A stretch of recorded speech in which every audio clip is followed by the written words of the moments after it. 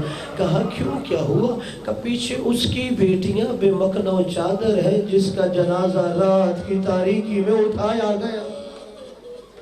اجرکم علی الزہر، مولا آپ کی آنکھوں پہ رحم کرے۔ حضرت بس دو روایتیں، وہ جو وارث قرآن نو کے نیزہ پہ قرآن سنا رہا تھا اس کی یتیمہ کی مصیبت کی سن لیجئے۔ عزیزانو جن کی چھوٹی چھوٹی اولادیں ہیں وہ جانتے ہوں گے کہ باپ کا بیٹی سے جدا ہونا بڑا مشکل ہوتا ہے، اور سکینہ سلام اللہ علیہا تو وہ تھی جو بابا کے سینے پہ سویا کرتی تھی۔ عزیزانو علماء کہتے ہیں کہ 10 محرم کے بعد اس بچی کو کبھی چین سے نیند نہیں آئی، اور علماء کہتے ہیں اس کی عمر تھوڑی تھی، اس کے غم زیادہ تھے۔ اور آپ تو یہ سنا کرتے ہیں نا کہ نبی کی بیٹی جوانی میں بوڑھی ہو گئی تھی، لیکن صاحبان مقاتل لکھتے ہیں حسین کی بیٹی بچپنے میں بوڑھی ہو گئی تھی۔ اجرکم علی الزہرہ۔ حضرت جب 11 محرم آئی ہے نا، شمر نے کہا حسین کی بیٹی کو تنہا اونٹ پہ سوار کر دو۔ بڑا مشکل ہے اونٹ کی سواری ہو۔ جناب سکینہ سلام اللہ علیہا نے جناب زینب کو جا کے پکڑ لیا کہ پھوپھی اماں میں تنہا اونٹ کی کیسے سواری کروں گی؟ مولا سجاد نے کہا سکینہ یہ امتحان ہے۔ عزادارو تنہا حسین کی بیٹی اونٹ پہ سوار ہوئی۔ اب جیسے ہی شمر نے دیکھا حسین کی بیٹی مسلسل روتی رہتی ہے، اس نے ایک سپاہی سے کہا آہستہ آہستہ تم نے یہ ناکہ قافلے سے پیچھے لے کے جانا ہے اور حسین کی بیٹی کو ناکے سے نیچے گرا دینا ہے تاکہ یہ بچی ہمارے ساتھ کوفہ تک نہ جا سکے۔ عزادارو وہ ملاؤن آہستہ آہستہ ناکہ پیچھے لے کے گیا اور مولا حسین کی یتیمہ کو ناکے سے دھکا دے کے نیچے گرا دیا۔ عزادارو ادھر سیدزادی کا ناکے سے زمین پہ آنا تھا، جس نیزے پہ مولا حسین کا سر بلند تھا وہ نیزہ زمین پہ گڑ گیا۔ عزادارو وہ نیزہ آگے نہیں بڑھ رہا تھا۔ شمر نے تازیانہ اٹھایا، میرے چوتھے امام کی جانب بڑھا اور چوتھے امام کی کمر پہ ظلم کرنا شروع کیا۔ مولا نے کہا بتاؤ تو صحیح ظلم کیوں کرتے ہو؟ کہ سجاد اپنے بابا سے پوچھ اس کا سر والا نیزہ آگے کیوں نہیں بڑھا؟ عزادارو میرے چوتھے امام آگے بڑھے کہ بابا آگے کیوں نہیں بڑھ رہے؟ کہ سجاد پہلے ناکہ سے گرنے والے سادات کے بچے تھے، اب ہماری غیرت کا سوال ہے۔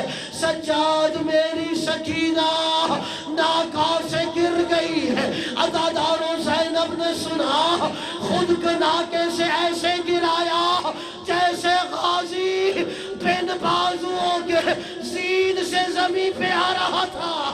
اجرکم علی الزہرہ، مولا آپ کی آنکھوں پہ رحم کرے، مولا آپ کو سوائے اس غم میں کسی غم میں نہ رلائے۔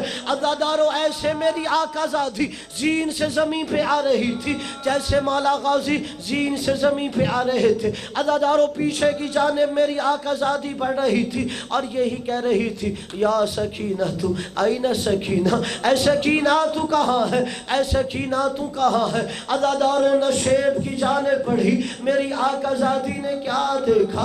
کوئی کالے بھرکے والی بی بی ہے، اس نے اپنی آغوش میں حسین کی یتیمہ کو سلایا ہوا ہے۔ عزادارو زہرا کی بیٹی آگے بڑھی کہ اے مومنہ زہرا کی بیٹی تیرا شکریہ ادا کرتی ہے، عصر عاشور کے بعد پہلی دفعہ کسی نے اس بچی سے پیار کیا ہے، ورنہ کوئی تماچے مارتا تھا، کوئی اس کے کانوں سے گوشوارے نوچتا تھا، کوئی تازیانے مارتا تھا۔ کہ اے ضعیفہ میں تجھ سے وعدہ کرتی ہوں کہ میری ماں زہرا قیامت کے دن تیری شفاعت کرے گی۔ عزادارو حسین کی یتیمہ کو لیا اور چلنے کا ارادہ کیا۔